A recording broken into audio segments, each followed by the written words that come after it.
Knicks family, what's poppin'? It's your boy. Hey, first of all, let me just apologize to you about last night, ladies and gentlemen. For whatever reason, internet at this hotel is weaker than a bologna sandwich. So, internet was out and I wasn't able to finish the stream last night, but I'm here right now. And I will tell you this.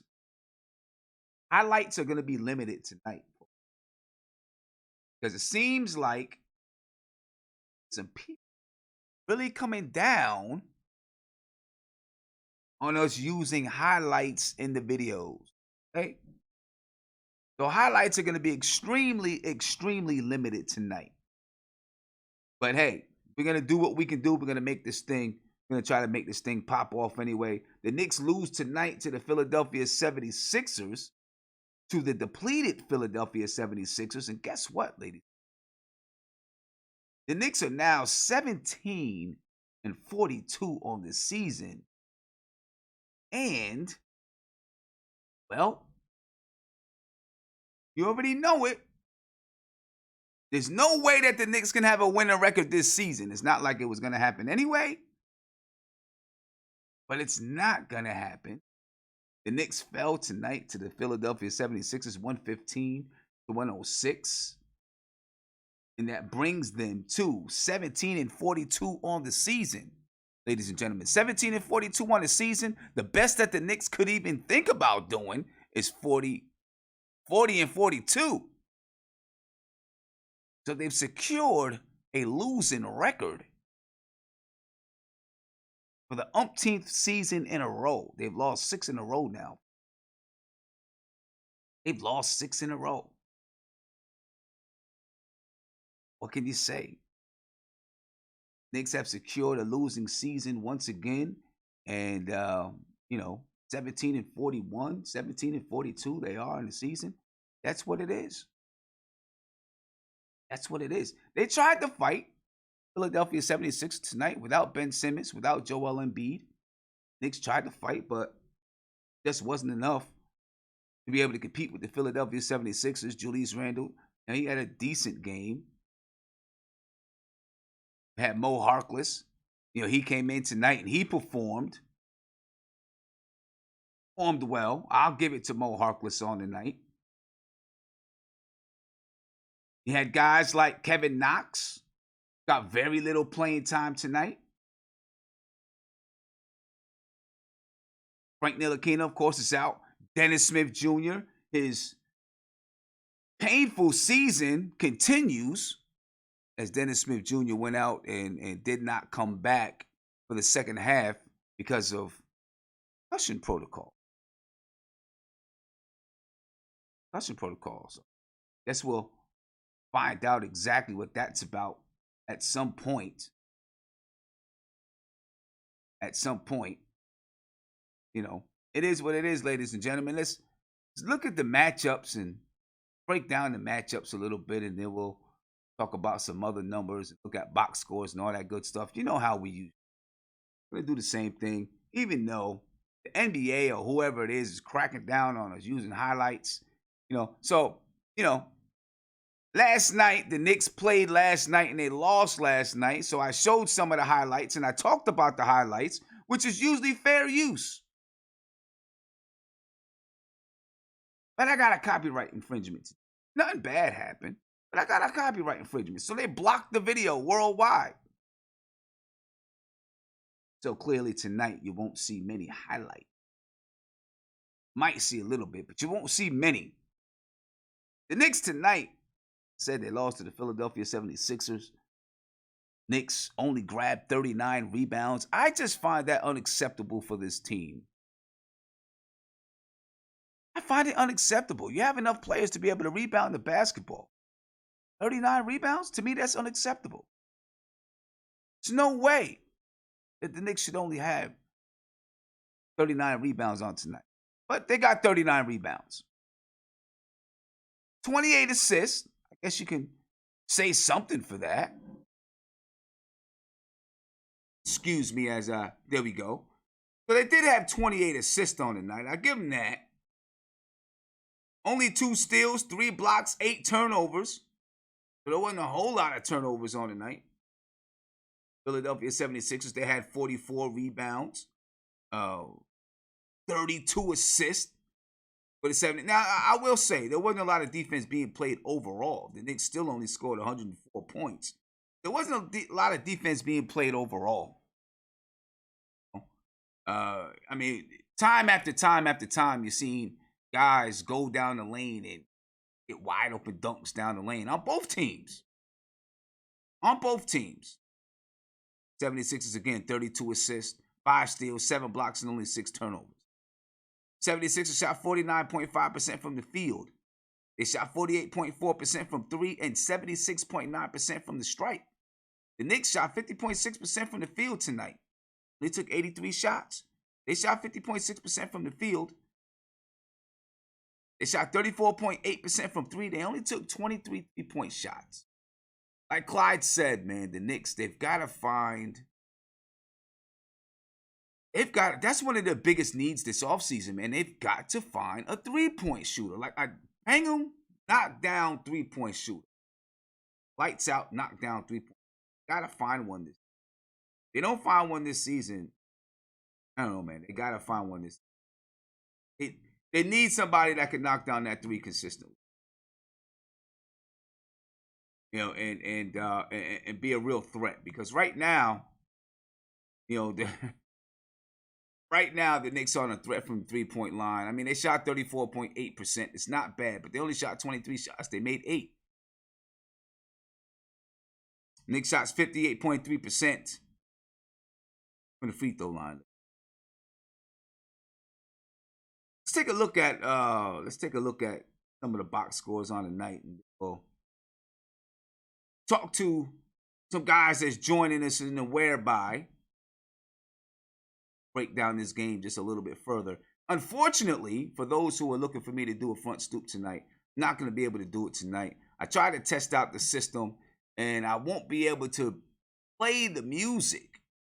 I can play the music, but people won't be able to hear it. Obviously, I'm not, you know, I'm away from my studio. Now, we could do some stuff like, you know, just talk about music.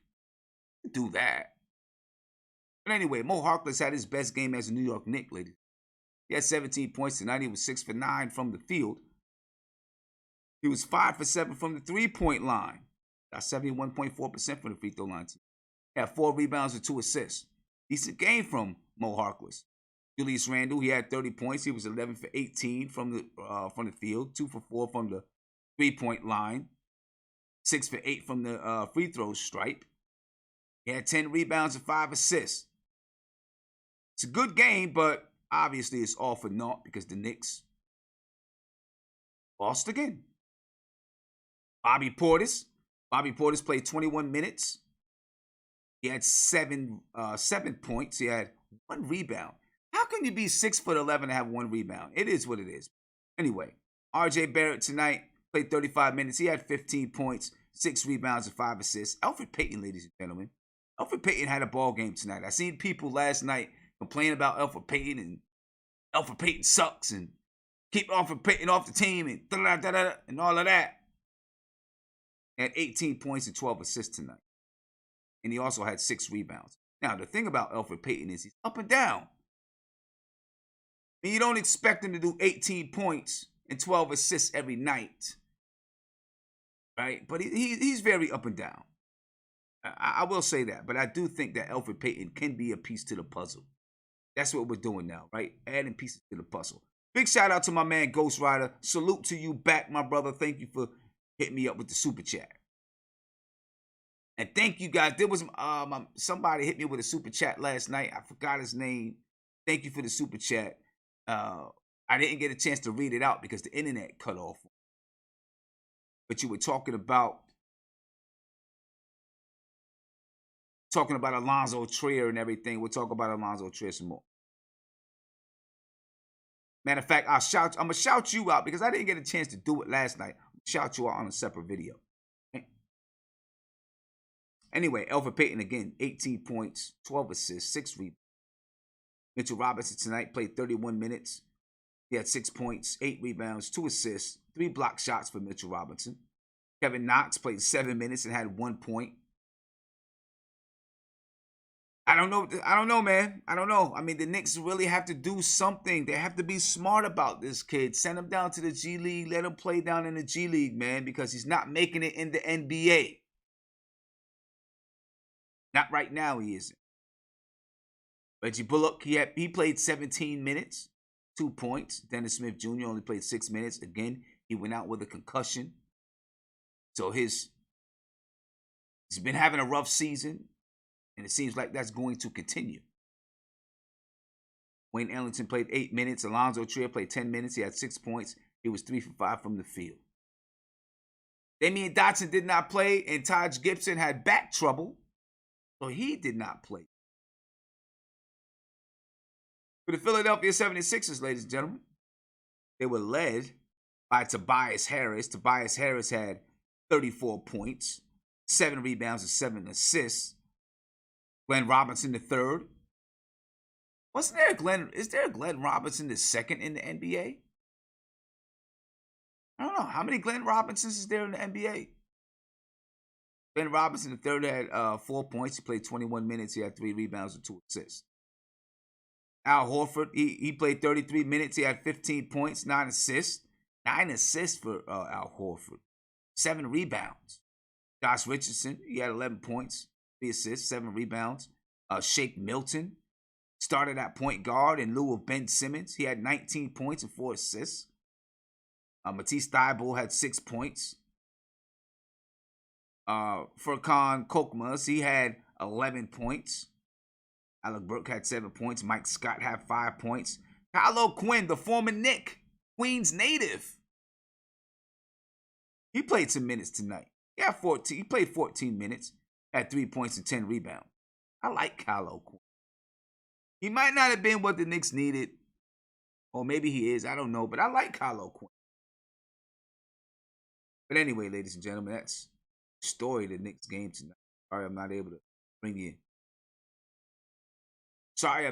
to bring you highlights like I usually do, but they're cracking down. Do me a favor, man. Subscribe to the channel. Ring that notification bell. You'll be notified anytime I go live, drop a video, or post in my community section. Do me that favor and subscribe to the channel right now. Hopefully you can hear me loud and clear. I know, I'm not at home, so I may not have the usual audio sound in the way that it's supposed to sound. But hopefully everything is good enough. All right, I got my man Guillermo in the chat. I got Evergreen in the chat. You can see what these guys talking about. Fellas, can you hear me? All right. Sounding good there. Guillermo said he can hear me. So we're going to get this over. Get Guillermo over here and talk about it, ladies and gentlemen.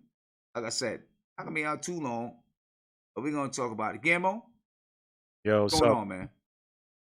Another day, another loss, man. They don't even have Embiid. Guys, they don't have Simmons. I'd even freaking think of that. I mean, we shot 50-some%, but they also shot 50-some%.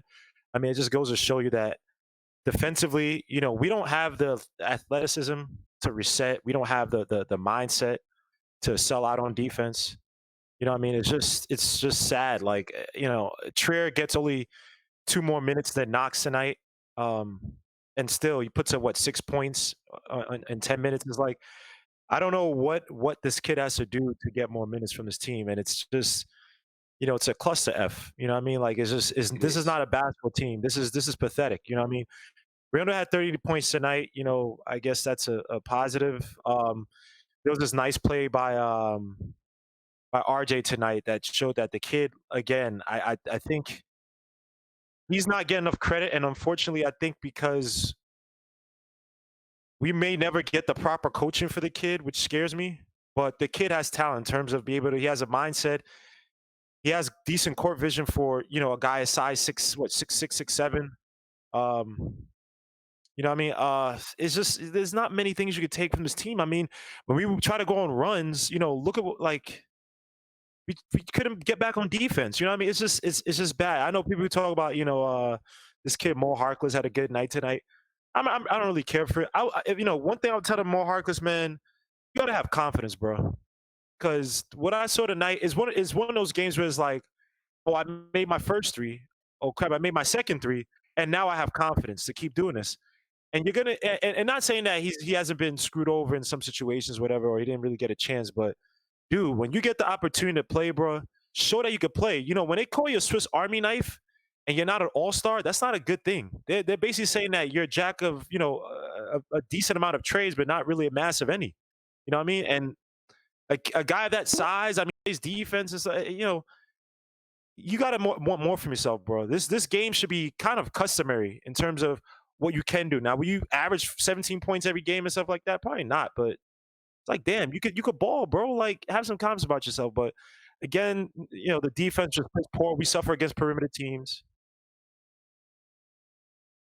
Yeah, I mean, about Mo Harkless and my man Big Craig is in the building. I remember a couple streams ago, Big Craig said,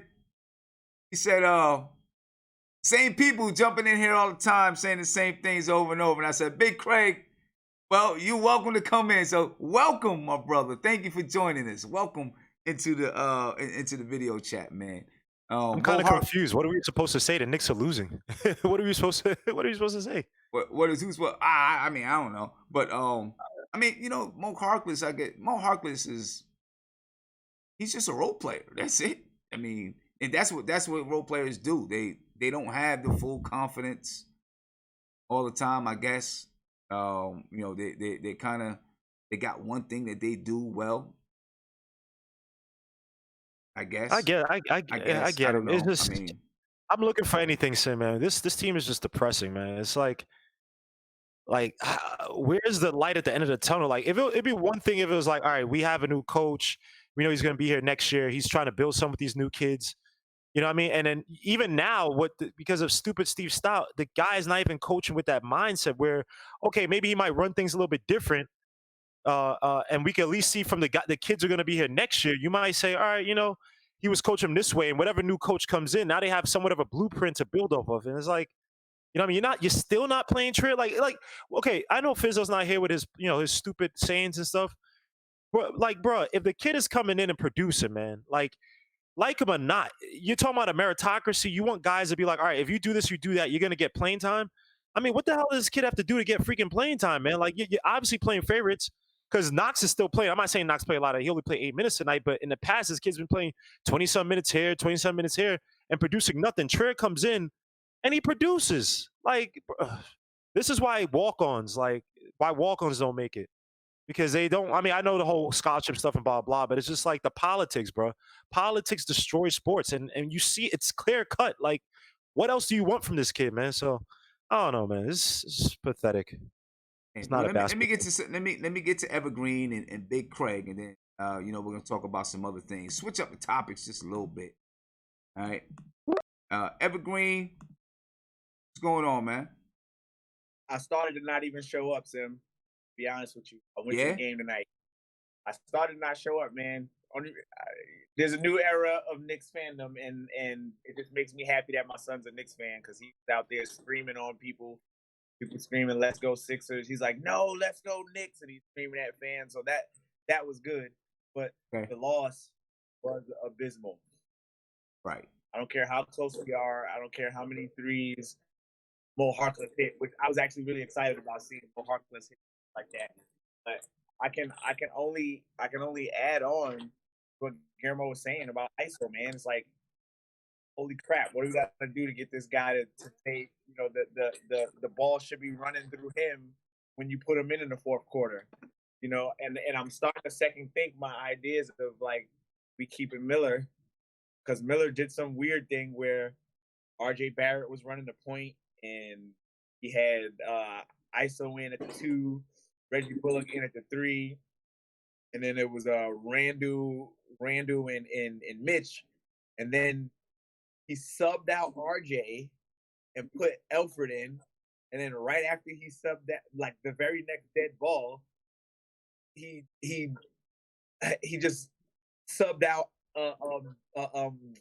ISO and put RJ back in at the 2, and I was like, well, what the hell purpose was that? Why didn't you just sub out ISO and put Elford in and just tell him to run. Like it was a wasted dead ball.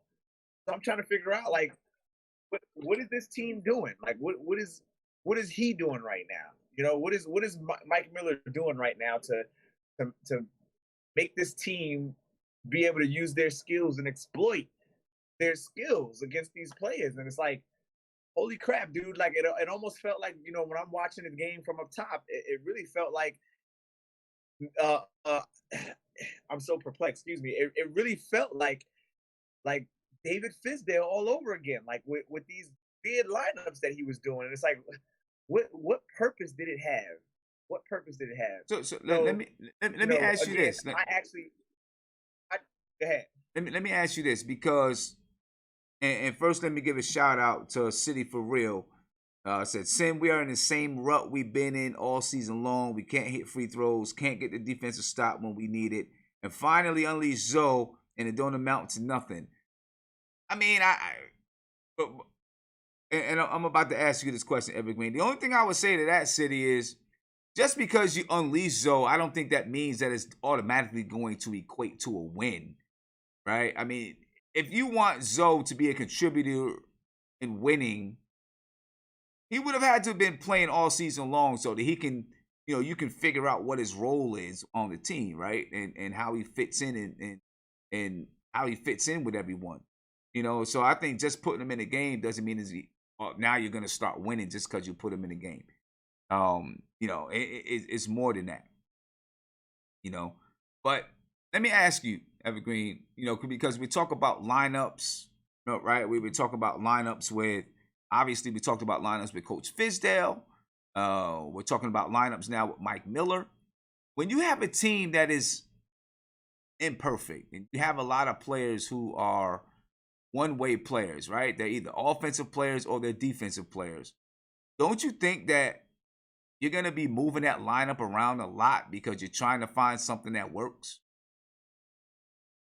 You know, yes, but and I will tell you that I was one of the ones that kept saying, like, I'm not a fan of what you would call your traditional starting lineup of, you know, your traditional point guard who distributes, your shooting guard who shoots on the outside, and your three who can, you know, slash or stretch, and your four who can kind of slash and shoot from the outside and bully a little bit in the paint, and your five who's grabbing rebounds. Like or, you know, just your traditional best five at their positions on the floor. I looked at it like this, man. It's like you have all these different players on a team that all have these different skills, and you should be utilizing them for their strengths and what they need. If you know Bobby Portis can stretch the floor, you know, why would you put a bunch of other people who you expect to shoot on the floor at the same time with him? You know, you want to have someone that can bully and drive his way in the paint. You know, so my intent behind that was, you know, you look at these players and you look at the opposites and you figure out what that team is weak in, and you figure out what your strengths are, and you use your players to that strength. If you know that you got a team that has a crappy backcourt, right? That can't guard their guards at this point in time, ISO Zoe should be in the game. You know, if you know you got a guy that, you know, that's a little light in the derriere, and he can't guard strong power forwards, then you know you're gonna put him at the same time on the floor with Julius Randle. You know, if you know you got a guy that plays the power forward and he doesn't leak out on defense against fours, then you know you put in Bobby Portis to stretch that floor. You know what I mean? So it's like we have all these different guys who don't necessarily have a strong all around game, but they're very specific in the things that they do.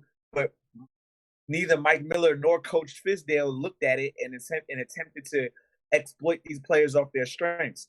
I like the fact today that DSJ actually had a couple possessions where he was strong and attacking. And it's like that's what the guy is supposed to be doing. He is that kind of point guard, right? He is that kind of guard to attack.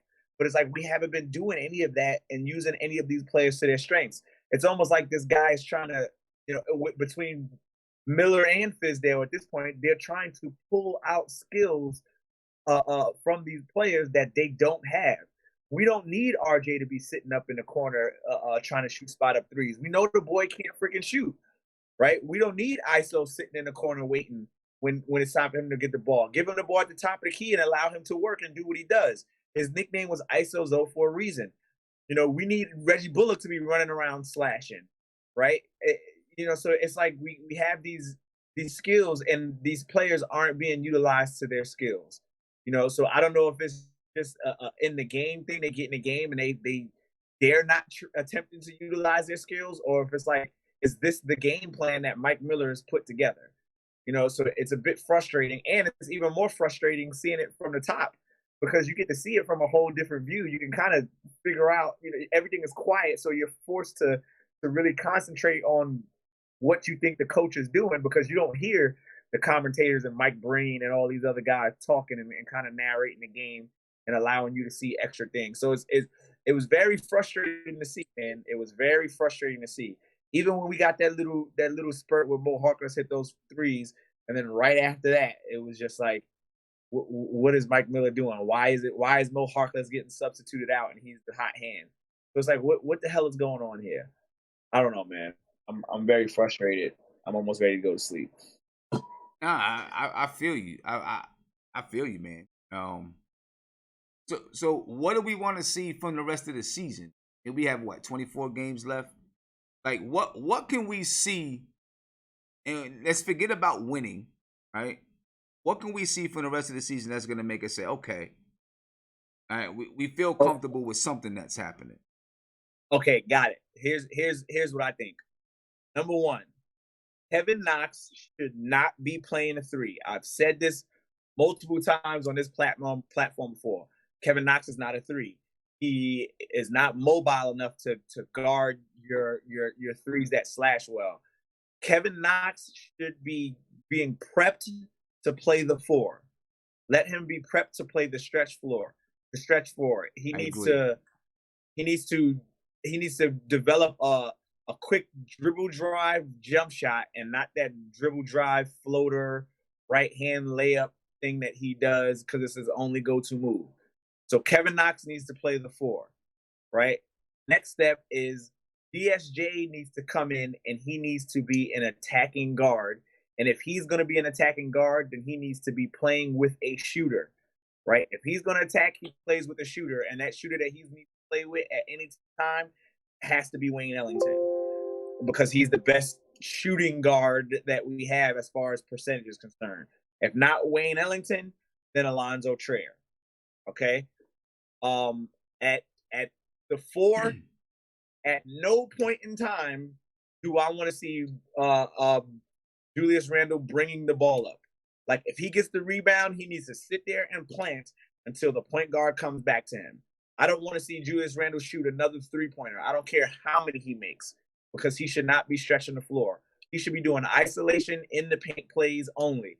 Not like those plays where he gets the ball by the three-point line and he tries to make his move. No, put that kid in the box, let him bully his man down in the paint, and allow him to hit the guys that are floating around on the outside, that are running off of screens on the outside. That's where he's good at.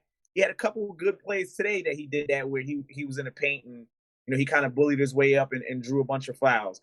That's what I want to see him do. I don't want to see him taking threes, and I don't want to see him trying to make some dribble move and get down there. When it goes in, it looks good, but when it doesn't, it's because he spun and he lost the ball. His handle is not where it needs to be.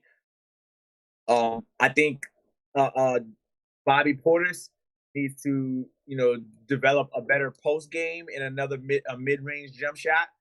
For someone, like you said earlier, for someone that's 6'11" and he's only grabbing one rebound, it's like, come on, dude. Like, you got to get in that box. It's almost like he's not grabbing any boards if he's playing at the same time Mitchell Robinson's playing. It's like he almost defers everything to Mitchell Robinson when it comes to defense. So Bobby Portis, I almost feel like he needs to be the guy that's playing the five in order for him to, get down there and try to get rebounds on a defensive end. RJ Barrett, I'm cool with what he's doing. I actually like the idea of him playing point guard for a few possessions. I didn't mind that at all. But I think RJ Barrett needs to stop sitting down in the corner in the back. He needs to be slashing more, right? He needs to get that ball and be a playmaker, slash a little bit more. when he doesn't have the ball. And I think those things right there will be enough to change his team around, because those are the players that seem to be getting the most amount of minutes. Elfrid Payton, we already know what we're getting out of him. It is what it is. We're not getting too much more out of him, so he can keep doing what he's doing. But we got too many guards on this team right now. We got too many guards on this team between Reggie Bullock, Wayne, ISO, and Dot, who seems to have taken a back burner for the last few games. He hasn't even played. Yeah, he hasn't even played the last few games. Right. So I think those key things right there will listen. Like I said before, man, for all the fans that's getting ready to jump off the ledge, we're in a much better position to where we are, what we were last year. We got 23 games left, Sim? 23 games? Yeah, we got like 23 games left, something like that. 24, 23. If we win one more game, that's progress. That's a hell of a lot of progress, on top of us having the cap relief that we have with this year. So we're in a position to not do damage, but to really start building the foundation of the quote unquote rebuild that we're ready for.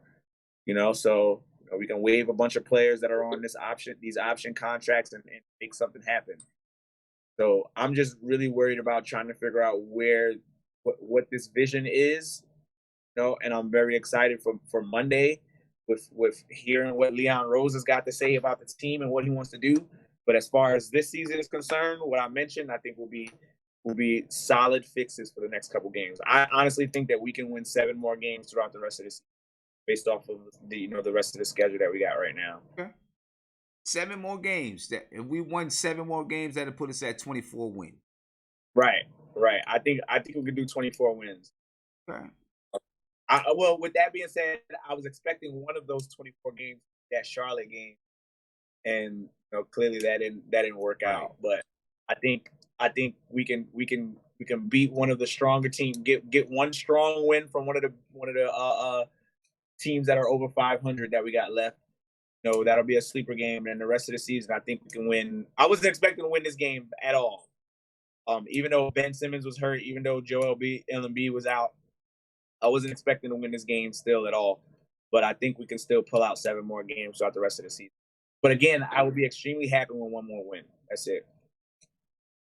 Big shout out to Mr. GQ NYC. Thank you for the super chat. He said he agrees with everything that you're saying. That he agrees with it all. Let me get to my man Kareem. All right. And see what Kareem's talking about over here. Let me get you unmuted. What's up, Sam? What's going on, man? Hey, how's it going, Sam?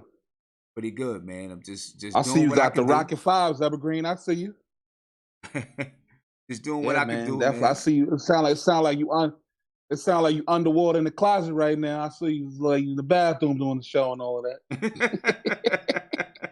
You on the road, man. Definitely got to do what you got to do. Yeah, man. Got to do what I got to do. Yes, sir. Got to get those coins. But Sam, I'm gonna tell you something, man. This is the first time ever in my life, man, where it's this season. I wouldn't say a disappointment, but man, I actually forget games when the games come on now, man. Yeah. Like I missed the game the other night, and when they played Charlotte, and it's like, man, I don't know what's going on, man. It's like every 1 week, this half of the team got some mysterious injury. Everybody got a leg injury, so they must have fell on the same leg and just gave that leg to the next person. Here, take this leg. Then the next week, the other half of the team is injured. It's like,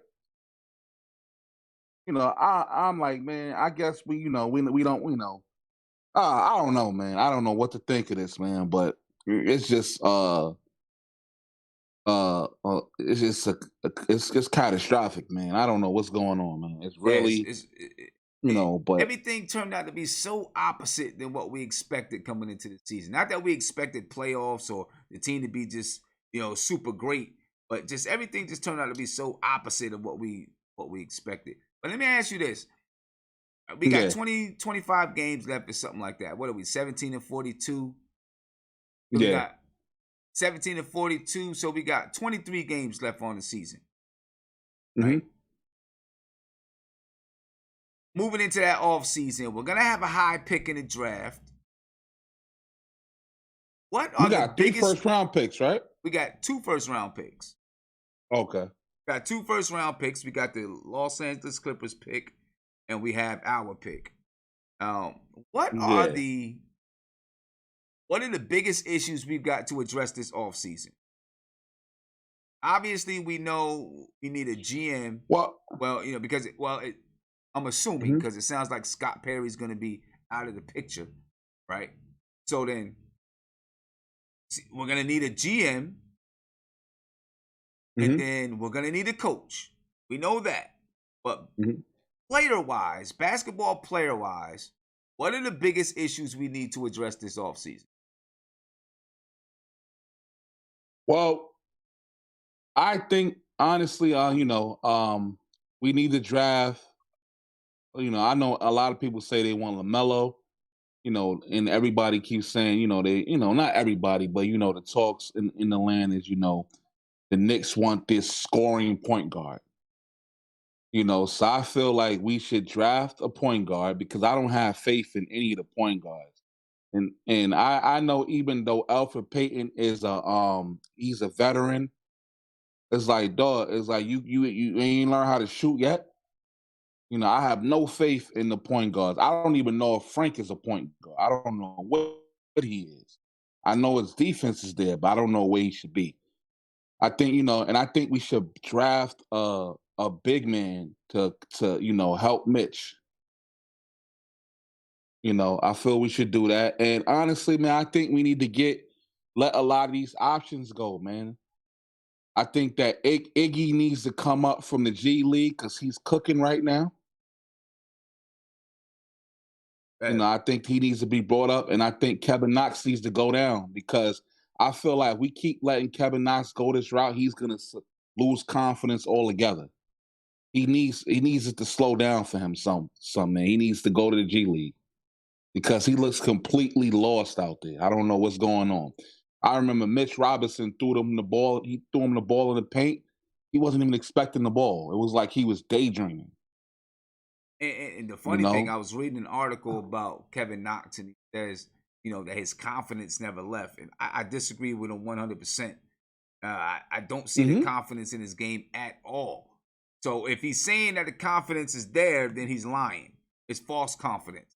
I'm saying it's all false confidence because he doesn't play with any kind of confidence. It's like he lost confidence in himself as a player.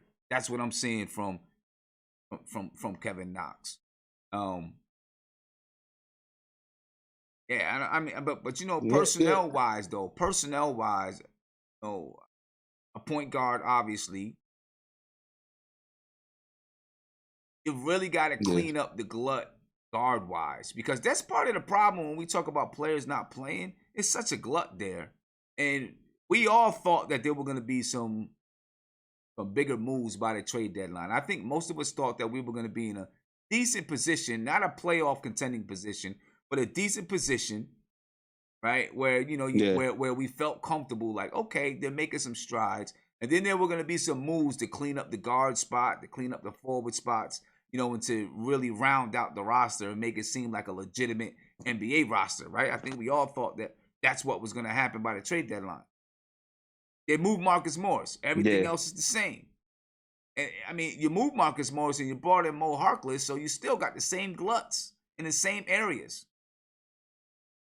Right? Yeah, then you know what I say, Sim, too? You know what really was the start of the glut in the guard position? We drafted Barrett. Because now you got Dotson and then you got Tria, and it's like, okay, how do you play 3 guards? I definitely, and then you got, like you said, Mo Harkless now. You got this dude that plays 2 sometimes, Bullock. Right. I agree with that, but Sam, I wanted to ask your opinion on this. What do you think about moving? Because I really think that this dude could cook with the off-ball shooting, man, next season. And Dotson and I want Tria in that that 6-man spot. What do you think about moving Barrett up to the 3? I have no problems with Barrett playing it 3. I mean, I have no problems with Barrett playing it 3 at all. He's 6'6", 214. I mean, he's got the size. Maybe he's not, he's not 6'7" or 6'8", but I think he'd be all right at the 3. Yeah. I have no problem with Barrett playing it 3. I mean, really, in today's NBA, I mean, a 3 and a 2, depending on the kind of team. Interchangeable, pretty much. Interchangeable, right? It's interchangeable. Mm-hmm. You know what I mean? I wouldn't have a problem with him playing a 3 at all. Yeah, because I just don't honestly, man, it's time to get these let's let these young boys develop, man. And, I get it. You put some pieces around them, but it makes no sense of us having these dudes that even though they're still young, they know that they're not going to get better. A lot of these dudes we have on the team are not going. They are what they are.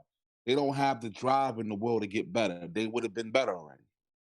Yeah. So I wanna because I was thinking about moving him to the 3, and then this dude Iggy, man, he's dropping 30-something points every night in the G League. He needs to come up next year, man. I was saying when he got drafted, to me, he has to me a better offensive repertoire than RJ Barrett.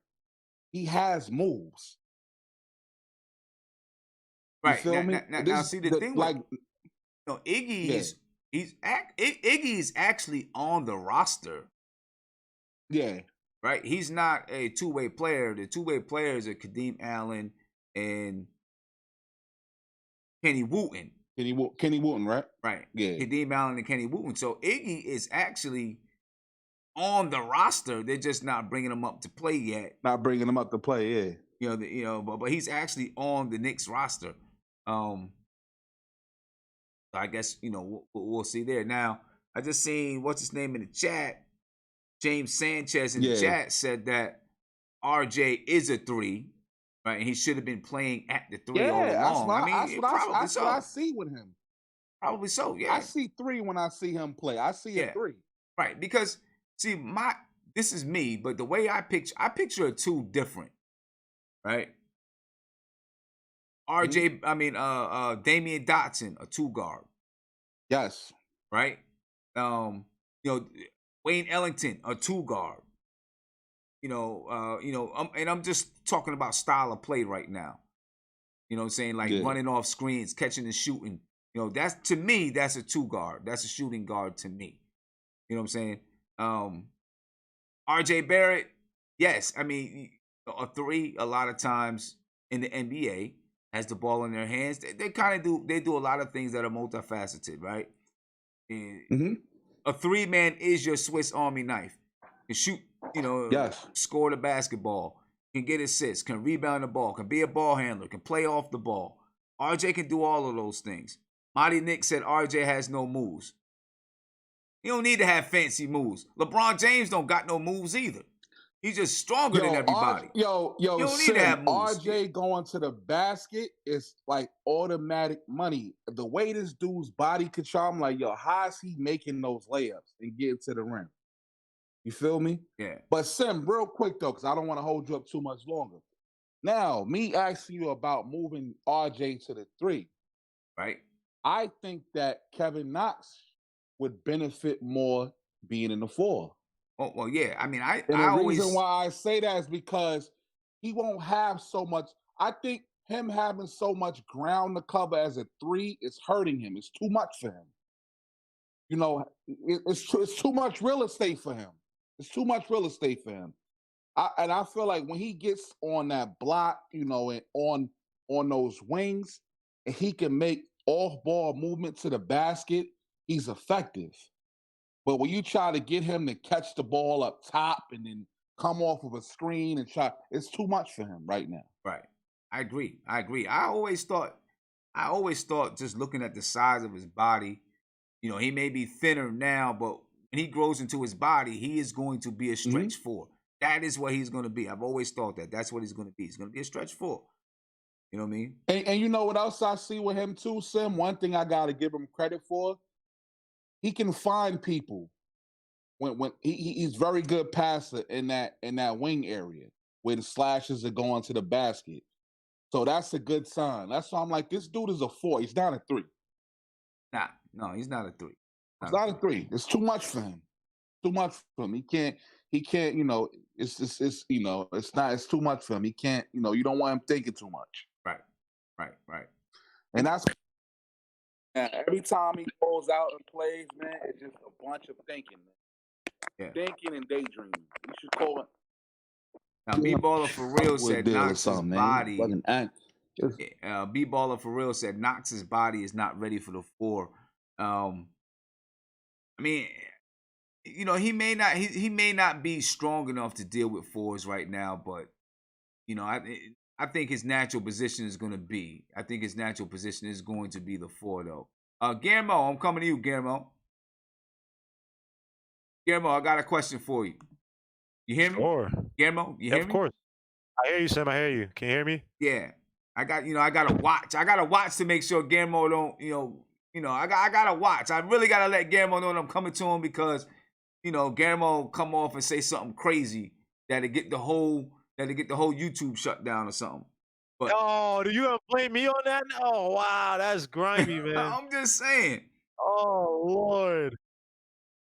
I'm just saying every once in a while, like I'll be like, golly, Guillermo, you're killing it. But anyway. What do you think are the Knicks' what are the biggest issues we got to address this offseason besides the GM and the coach? Besides the GM and the coach style of play, what do you want to do? Huh? Yeah, roster, like what do you want to do? What is your vision? And that's going to come obviously with the GM and the proper coach and stuff, but they have to also decide that, because what I'm scared about with Leon Rose is that it's going to be a player acquisition thing and get us to the promised land. And that's not how teams work. That's not how teams work really anymore, man. It's not say, okay, let's say it's not how it works anymore, but it only works really for a select few teams where it's, hey, we bring in this guy. And even those teams have proper structures in place. They have foundations. Look at the Clippers. You know what I mean? Kawhi Leonard, don't get me wrong, great player, but that's a team. They went to the playoffs. Well, obviously they're on a way higher level with him and poor George. Don't get me wrong, but they had a vision.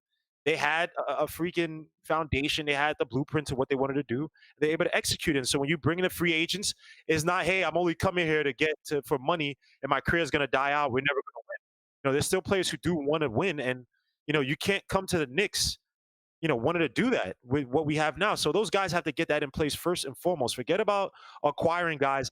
Let that come when you get the proper structure. When teams see, oh, this team is actually a 30-some win team, they improved that much. Oh, they got this new young kid that no one thought was going to be nice. They got a guy, Trier. Trier was undrafted. Oh, crap, he's putting up 16, 17 points a game, and they're actually winning because of his production. Mitchell Robinson.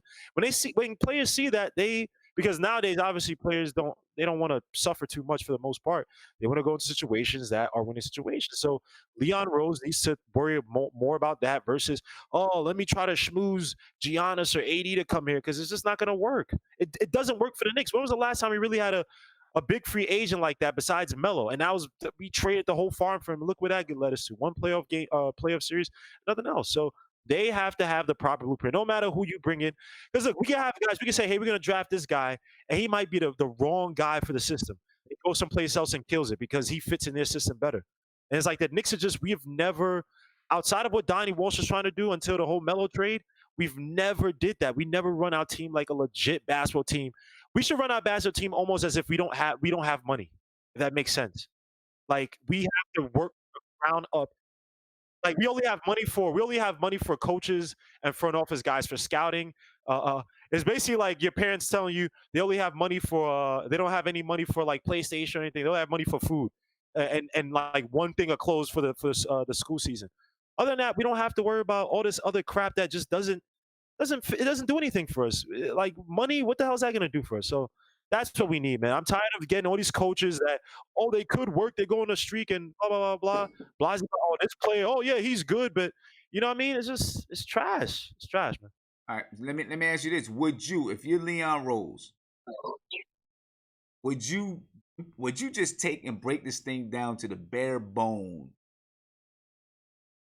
Right? Well, I mean, like RJ, Mitch, and your draft pick. Yeah, RJ, Mitch, maybe Dotson and Trier. That's my core four. Yeah, I think so. would you break it down to the bare bones?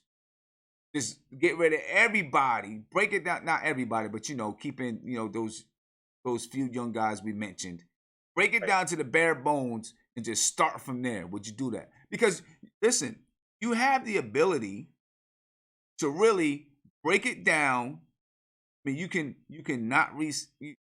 can choose not to re-up Bobby Portis, Wayne Ellington, I think Taj Gibson. The only person really is Julius Randle. Now, Leon Rose could decide we're just gonna break this down, and I'm gonna build it up with my guys my way. Yeah, I love that.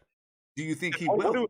what are we really building? What do we really have where it's like, again, how another year where we don't really have development to say, all right, this is the blueprint, this is what we want to do with regards to these 2 or 3 guys, right?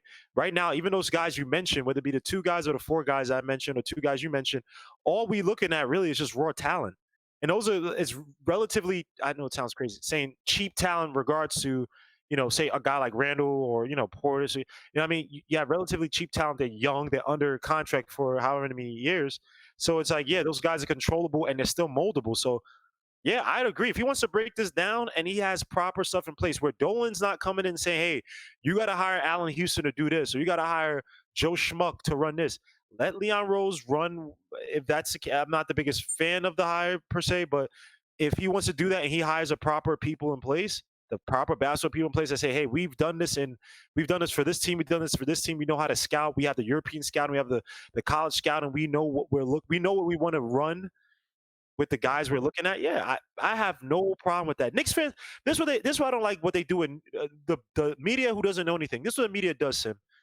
They like to say that New York fans, period, are impatient. No, no, no, no. That's not true, bro. New York fans are actually some of the most loyal fans because if you're impatient, you be seeing empty stadiums. I understand tourists come in and all that stuff. We just want a winning product. Now, if you gave us a blueprint and say, hey, we're trying to do this, that, this, that. Yes, obviously you have your detractors, but if you showed solid progress, like when we had Donnie Walsh, Knicks fans are not going to complain. When that season, we were hovering around 500 around a 7-8 seed.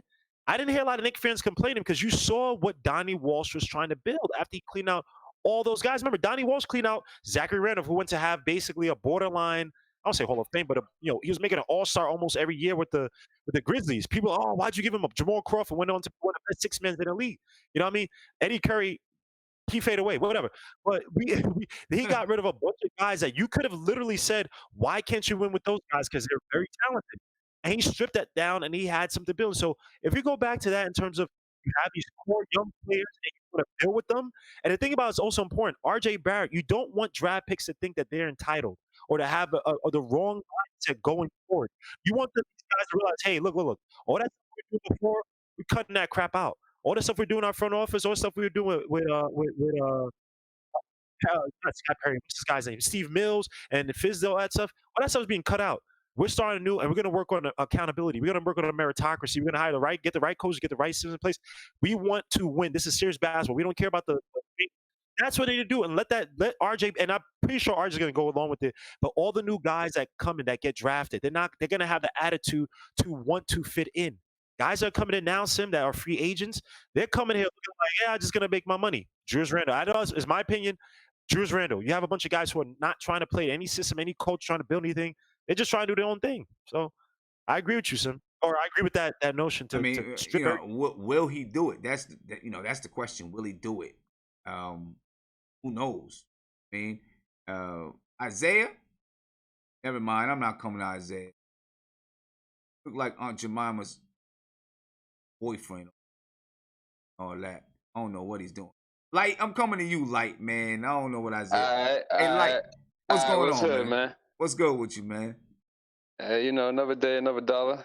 Yeah, I feel you, man. I feel you. But we was talking about whether or not Leon Rose should take and just break this entire thing down to the bare bones and then rebuild it in his likeness. Not in his likeness. Rebuild it the way that he wants to, with his idea. I mean, at this point, I would welcome anybody who's got a clear-cut idea what they want to do. You know what I'm saying? We haven't had a real vision in place at all. So I all but hope that he does that. Whether we really like the direction he takes us in or not, I think that if he has a plan, he should he should go for it. He should execute it. And yeah, if that means break it down, trade away everyone, do whatever you gotta do, I say do it. Everybody. I don't care. Cause I'm gonna be real honest with you right now. Come on. Be real honest with you right now. Barrett is as much as I enjoy what he does, he's underwhelming for me. I watch him play and I feel like his biggest advantage is between his ears, his mentality. But when you look at just his raw game, he looks slow. He looks less athletic as the year has progressed, and I wonder what is he really going to be? Is this guy really built to be our go-to? You know, when you look at other rookies, even second year guys, just guys, they just look more athletic. They look quick. He was getting burnt so bad by this dude. I can't even remember his name now. Um, he had like 13 points in that one quarter. And it was all because Barrett could not keep up with him athletically. Barrett could not stay in front of him, could not keep him in front of him. And that's why I agree with what old boy was saying in moving him to the three. Because I don't think Barrett has the quickness and the athleticism to deal with guards. And I think that's part of the reason why we see such highs and lows in his performance, because he performs better when he's up against a matchup that works for him. You know, we go to Indiana, he plays well because they got bigger guys, so he can actually perform well. When he got these quicker guards, he can't keep up with them because he's not quick. He doesn't jump high. He doesn't shoot the ball well. And then once I finished looking at those three factors being low, I'm like, well, what does he have? You got a guy who's slow, don't jump high, and can't shoot. This is supposed to be our go-to? And I've always pictured RJ Barrett to be like his style of game, and you know, talking about, like you're saying, his speed and all of that. I looked at him in the likeness of Paul Pierce, Ron Artest, Carmelo, right? Those type of guys that are crafty, but they don't have the speed. You know, they don't have that type of athleticism, and that's in. Can that work in today's NBA? I mean, I think it can, but you gotta have those other elements around him. You see what I'm saying? It's not working because we're not taking advantage of the players around him that have those skill sets. You see, RJ needs to be posting up that little quick guy and backing him down while the rest of the team works around him, and he can use that vision to distribute off of that bully ball style that he should be able to adopt quite well. That's why I was really sad that the Knicks didn't take the chance to bring Melo back into the fold, because I felt like with the things Melo was saying when he came back, he could have been a great mentor for RJ. Considering the fact that I think that, like you said, their games, he could have showed him something. Yeah. And I mean, I think that his jump shot, I think he's going to develop his jump shot. I feel like he has, like you said, he's got the mentality, right, and work ethic. So I think it'll develop. It might take some years, but I think it's going to develop. He's never going to have that speed. That's just not his game. You know, his game is always going to be crafty, right? It's always going to be that kind of a game, a crafty type of game, which does mean, like, we complain about Randall slowing it down. In a few years, when, or let's say next year or the year after, when it's RJ, you know, if the ball is in RJ's hands, the game is going to slow down because he's not a speed demon type of player. The game is going to slow down. And that's what I mean. I feel like from the beginning, our direction was off. You know, Fizz was talking about we're gonna push the tempo, and you look at the roster, you don't have anybody that can push the tempo. You got like 2 or 3 guys. The quickest guys on our team are Dotson, Trier, and I guess Peyton. I don't know. Peyton, maybe Ellington. He seems to get up and down the court pretty quick. But once you get past those guys, it gets real slow, real fast. So, you know, we were never going to be able to play up-tempo game. So yeah, back to what you were saying. Leon Rose, if he comes in and he wants to just blow the whole thing up, as long as he's got a vision and he's convinced James Dolan to just let him rock, give him a solid 3 to 4 years, and let him really enact whatever it is he's got cooking, I say go with it, because we need a plan. We need to stick to a plan. We need to start deciding who's cornerstone, who can be jettisoned, and just go forward. You know, the biggest problem we have is we never have a plan. We never stick to our plan. Yeah, and you know, I agree with you 100% there. I don't even care if I disagree with the plan. Just have something that you're trying to execute, and we can say, okay, let's watch it and see how it goes. You know what I'm saying? Right. You know, something. All right. That's all we can hope for. Let me get over here to Isaiah before he falls asleep. Something. You know what I'm saying? Let me get over here. You get him unmuted. Uncle Jemima, what's up, man? Oh man, here you go. What's going on, sir? I'm good, man. I'm good. I'm just saying what's up to you. I gotta be Aunt Jeremiah today. Uncle. You Uncle Jemima today. Uncle Jemima today. Tonight. Oh man. It's I'll take that. I mean, Sim, to go back I'm gonna just go back to what we were saying last night, man. I mean, in my gut feeling, Leon Rose is gonna go star chasing. And it's just gonna bring so much so much frustration, Sim. It's just like, you know what Gamma was saying about we have the young players, we have the cap, we have the picks. Just keep going. Like, you know what I'm saying, Sim? It's just like we have Frank, we have RJ, we got Mitchell, we got Zoe, we got Doc. That's a good foundation right there. That's a good foundation to get where you want to go. Let me ask you this. And be honest with me. You said that's a good foundation. Say that you said RJ, Mitch. Who else did you say? I said RJ, Mitch. Dotson. Frank. Okay, Frank.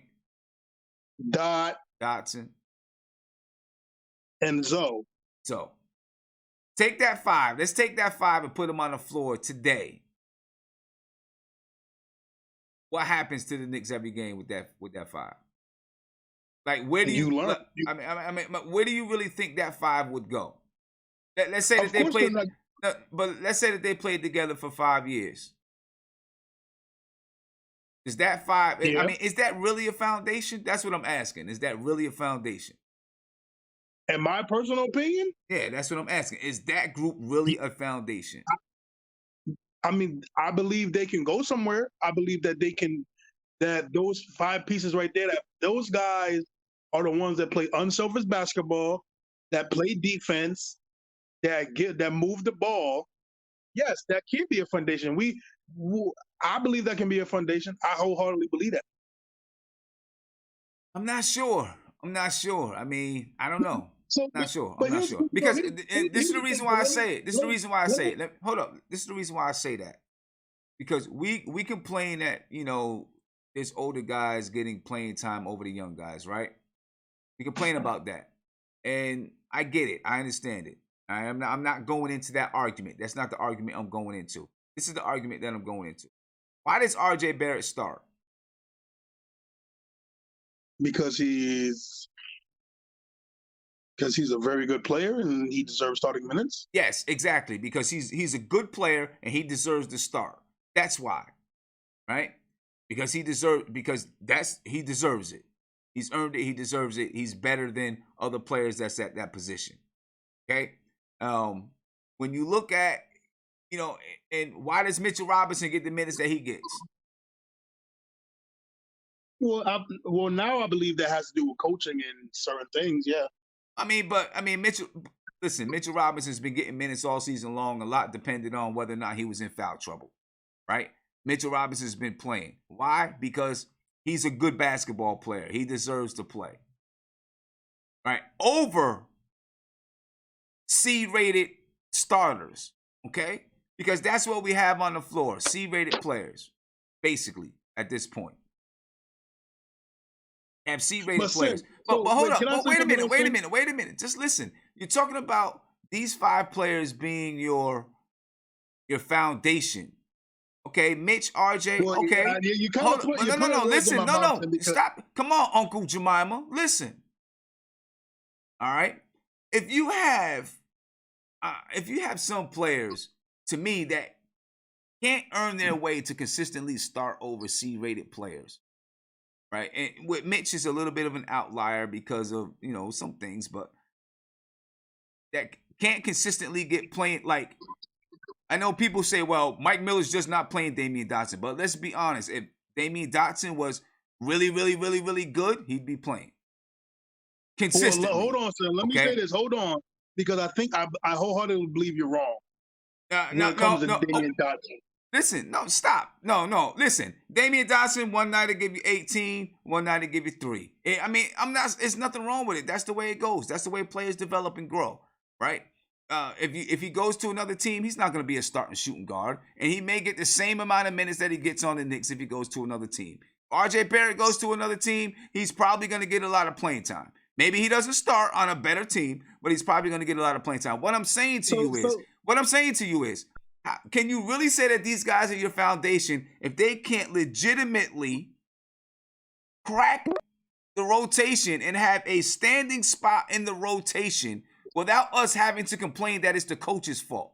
Because if a player is a foundational player, in my opinion, and maybe it takes a year or two, but if a player is a foundational player, then they crack the lineup and the coach can't do nothing about it because they know it's the best guy to put on the floor.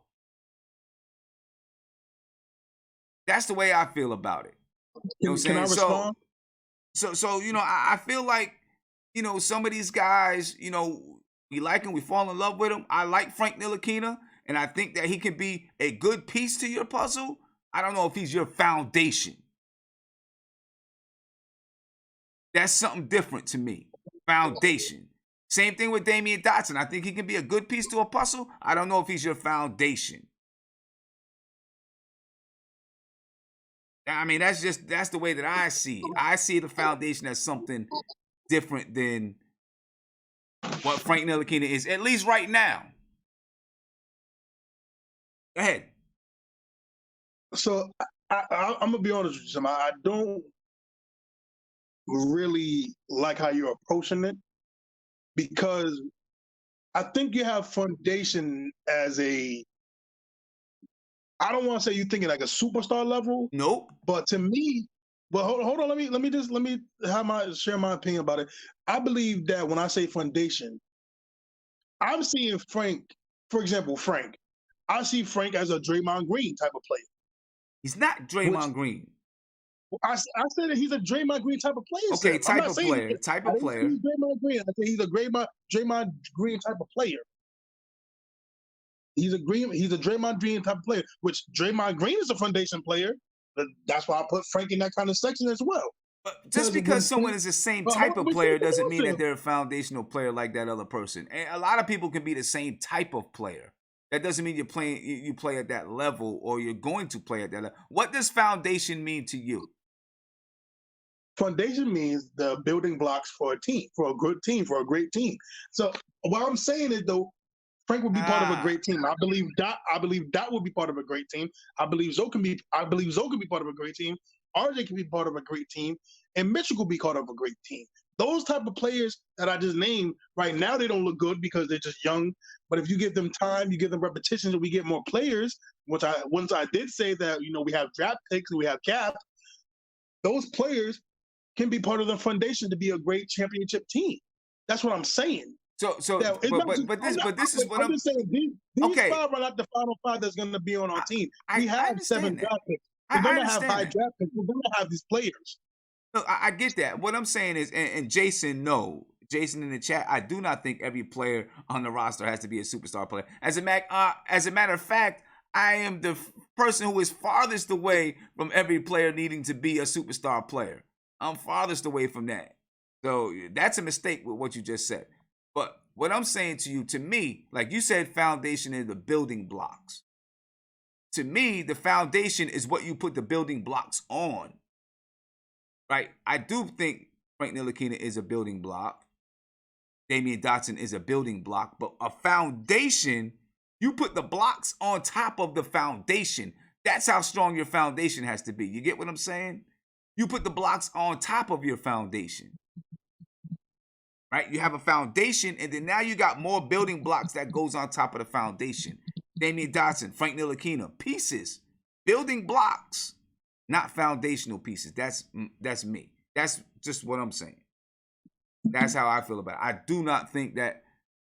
Listen, I am a big Frank Ntilikina fan, and I really had a lot of hope. But when I see him, he's been in the league 3 years, and yes, he still has some time to grow. But I'm not sure he's a I don't think he's a foundational piece. I think he can be a good piece, a good part, but I don't think he's the foundation. But anyway, do you think that Leon Rose is going to tear it down? Oh no, you don't. You think that he's gonna just go on out there and try to get stars, right? Yeah, I'm listen with Leon Rose, man. Again, I wholeheartedly think that in my guts, in my heart, my mind is telling, well, my heart's telling me, you know what, give him a chance. Maybe he's gonna do the right thing and talk about development and talk about the draft and talk about going it the right way. But my gut is telling me that no, he's gonna, I think you're gonna start seeing trades where I hate to say that he's gonna trade first round picks for players. He's gonna start trying to do that kind of crap or trade assets, try to get the guy and stuff like that. I just have it in my gut feeling that he's just gonna he's the cap space that we created is not gonna be there in the next 3 to 4 years. The cap that we created in the opportunities that we have, it's not gonna be there. The draft, I don't know what he's thinking about how he has to draft players, but I don't know, Sim. It's like I don't know, man. It's like it's just really frustrating where I think Leon Rose is gonna go. Well, we'll find out Monday. We'll find out. My gut is telling me that. Oh yeah. I mean, we'll find out next week. He's gonna. Well, I don't know. Maybe we won't find out next week. I'm sure he's gonna take his position, get a little bit of time to warm up to everything that's going on in his position. Then he'll come out and talk about his vision and all that kind of stuff. We'll see, man. We're gonna see. Man, Sim, it just what really just bothers me though, Sim. It's just like remember that time, Sim, I told you. Remember we were talking. I forgot. I don't know if you remember, but remember we talked about the good teams that what happens with bad teams is when they they do the right pass and they miss a shot and they don't go back to it. This is how I'm feeling with the Knicks. Is that what? Yes, we suck right now. Yes, these seasons suck, but we do have young players and cap space and draft picks. We do have that. That is a fact. And it's just like, what? I'm just scared he's going to come in and be like, what? Nah, I'm good. Well, what? This is not going to work out. We need to go back to being New York, which for some odd reason, I don't know why people think the Stars are going to come here. It's not going to, you can't put, lipstick on a pig and think someone's going to go out with it. Let me ask you this. Let me ask you this. What if he did come in and bring in 2 stars? How would you feel? Sim, I mean, Sim, I'm 26 years old. I'm just saying, what if? I'm just asking you hypothetically, what if he did? If he does, listen, if he can do that, God bless him. If he can bring 2 superstars here, Sim, and have players around those 2 superstars where it's not, like Carmelo and Amari or half of Amari.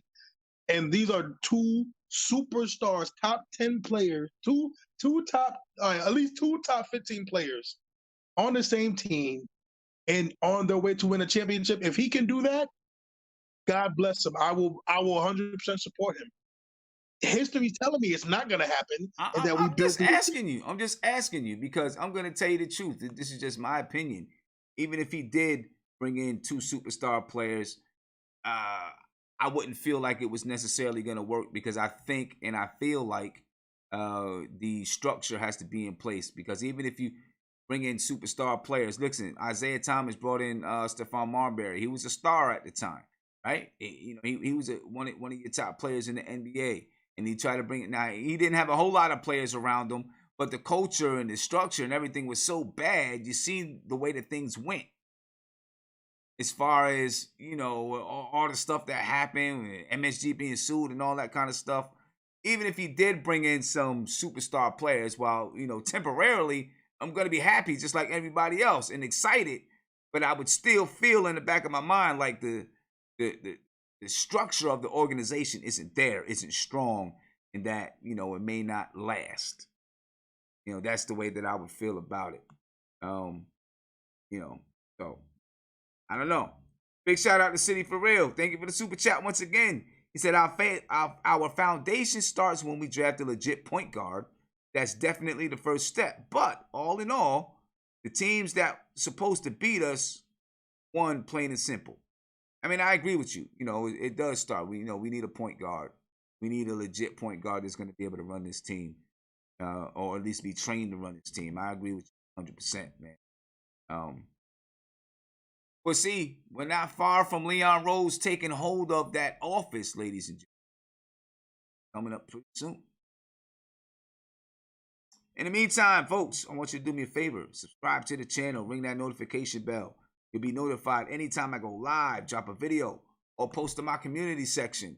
And once again, I'd like to apologize for, not having the sound the way it should be. And last night, the video got cut off because of the internet and all that kind of stuff. So I'd like to apologize to you for that. But I appreciate you guys being here and sticking with me, all right, rocking out with me. Not many highlights tonight.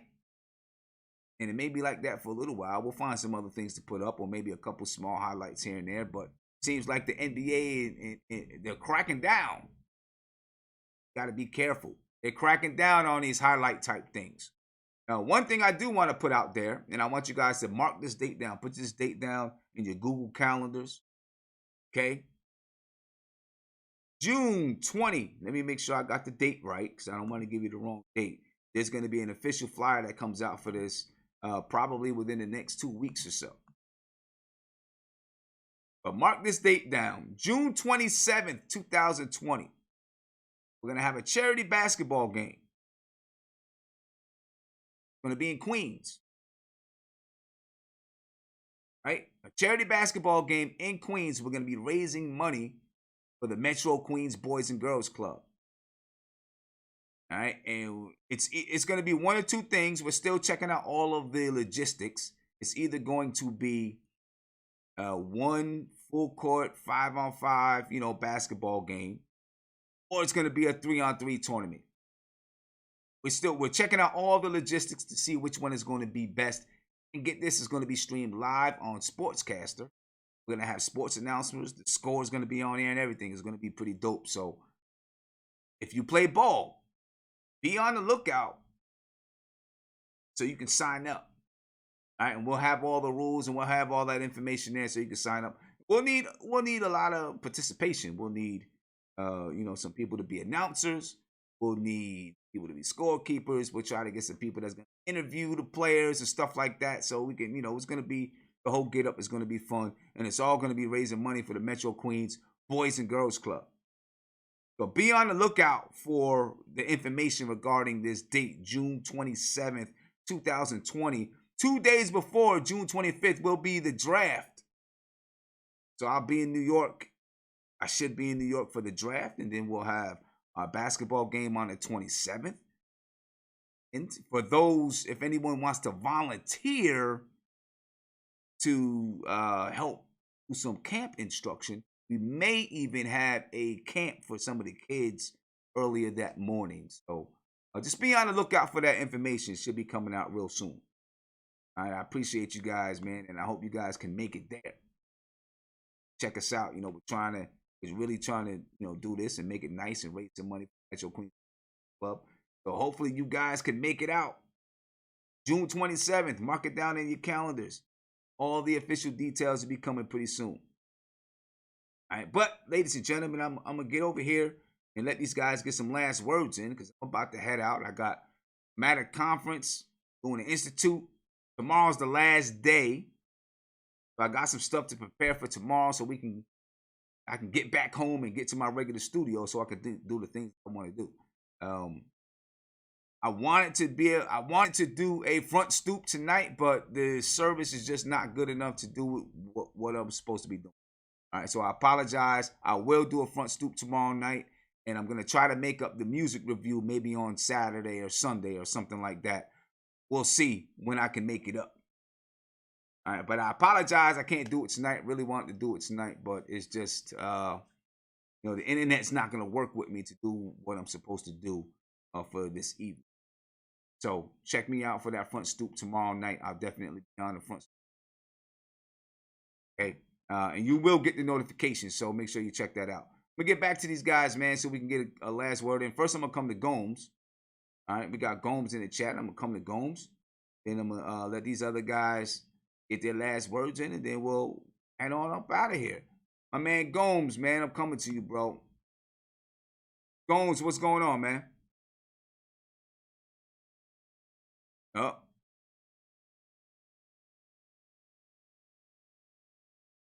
Kind of hard for me to hear you, Gomes. You're really, really low.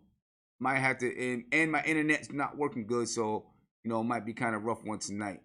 Cause you're real low. Guillermo, I'm gonna come to you. I'm gonna try to come back to Gomes. I'm gonna come to you, man. Give me some last words, Guillermo. The Knicks are we're terrible right now. We need to, I agree, strip it dry or strip it all or whatever, and we got to rebuild the right way, man. This is not it. We have a few pieces that we could build with. Like I said, Trier, RJ, Mitch. But this ain't it, man. This is not it. We got a lot of things to fix, and a free agent's not going to fix it. So it's not going to fix it right away, So salute to you. Good show as usual, and have fun at the conference, man. Peace. Yeah. Tomorrow's the last day. We're doing a panel discussion on homelessness tomorrow. I'm leading that panel discussion tomorrow. But it's good. It's good. It's been a good That's conference. a very good. Yeah, I wish you could have that in New York, because Bill de Blasio actually sends the homeless to other states, but that's another topic. But yeah, man, I would love to hear the roundup on that. What you guys conclude, and the stuff you can share with everybody else. Yeah, definitely. We're talking about health and homelessness, or how homelessness impacts physical, mental, social, financial health. But Ishmael Rivas said the front stoop is buns, though. See how people gotta, and Wait, stupid me, I don't know. Ishmael Rivas and me, the dummy, responds to him. You know what I'm saying? Somebody looking for their little, 15 seconds. He wants to. That's all right, Ishmael. That's cool. You know what I'm saying? It could be buns. You'll probably be on there tomorrow night. That's all good. Just like the other dude that came on here for 2 seconds and then left. Like, you guys don't need. The funniest thing is that none of us on here, we're not better than anybody. You can come to the video chat and you could talk. Sim allows that, which is great. Like, I salute Sim for that. But if you're gonna say and call it buns just for attention, like, dude, like, then why are you here? Like, I don't understand. The front stoop, there are more and more people actually coming on the front stoop from the Knicks fan, Knicks fan, excuse me, for the NBK fucking channel, channel. Like, it's just weird. Like, why, guys, we're grown. There's no need to troll anymore, man. It's like, it's not leading anything, but salute. It is what it is. But hey, when we have this charity basketball game, you're gonna be there, right? Yeah, of course. All right. All right. Hey, don't. You're not doing anything to me, so stop saying I. Like, I ain't Isaiah, bro. We might be teammates. What you mean? Might be what?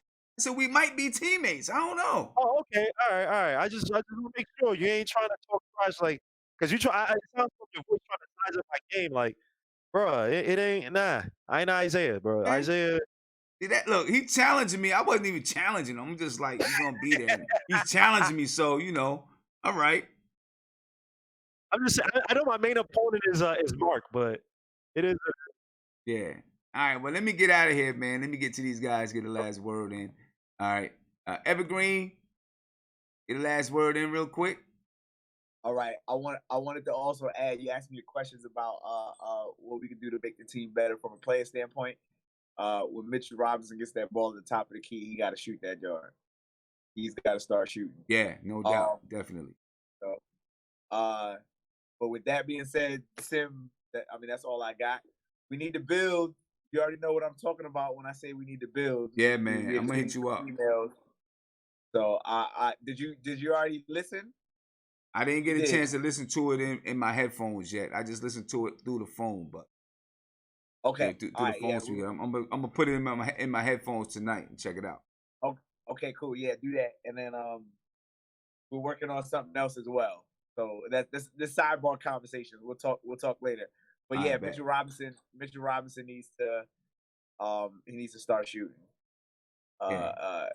We see him doing warm-ups and he's draining threes 5-6 in a row. He could be a stretch big man and draft a big man and a point guard, and that's it. Yep, that's it. That's all I got. All right. I'm not coming back with that being said, everybody that's watching the show right now, make sure y'all hit the like button. Y'all subscribe. If you haven't done so, shame on you. But do that right now.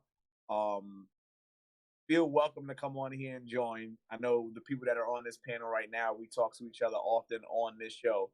So join, like, subscribe, do all that other good stuff. We want to hear your point of views. Probably gonna make fun of you after you make a silly point of view, but then once you start getting warmed up to everybody, you'll be fine. I got made fun of for the first 3 weeks that I jumped on here. I know I did, but yeah, this is a dope platform for everybody that's watching. So yeah, appreciate it, man. I'll be talking to you. Isaiah, get your last words in. Uncle Jemima. Go ahead, Uncle Jemima. Listen, let me say this. Let me say this to Guillermo. I'm gonna bust Guillermo butt when we get on the court. I'm tired of this disrespect of my basketball skill. I played a game today and I scored some points, grabbed some boards. Bro, who did you play against though? Who did you play against? I played against some good players. You played against the YMCA, the bums of the YMCA. That's probably who you played against. The bums, the super bums. Sim, let me just share my stats when we do this tournament. Can I share my stats? It's gonna be 25, 13, and 6 every game. Okay, all right. Well, anyway, get your last words in, man. Let me say this though, Sim. For that dude Ishmael, that was corny, bro. Don't do that. We don't do that over here, man. You disrespect my father. I'm gonna come to where you live, Ishmael, and I'm gonna trust me. You don't want that smoke, Ishmael. Your front stoop is really dope. We talk real stuff over there. Disrespect my father again. You're gonna catch these hands. You're gonna get this work, man. I appreciate you. I appreciate you, man. Listen, I'm gonna tell people right now. Sim can't say what he really want to say. I'm gonna say it. I'm gonna whoop your ass. I'm gonna whoop you like your mama should. All right, man.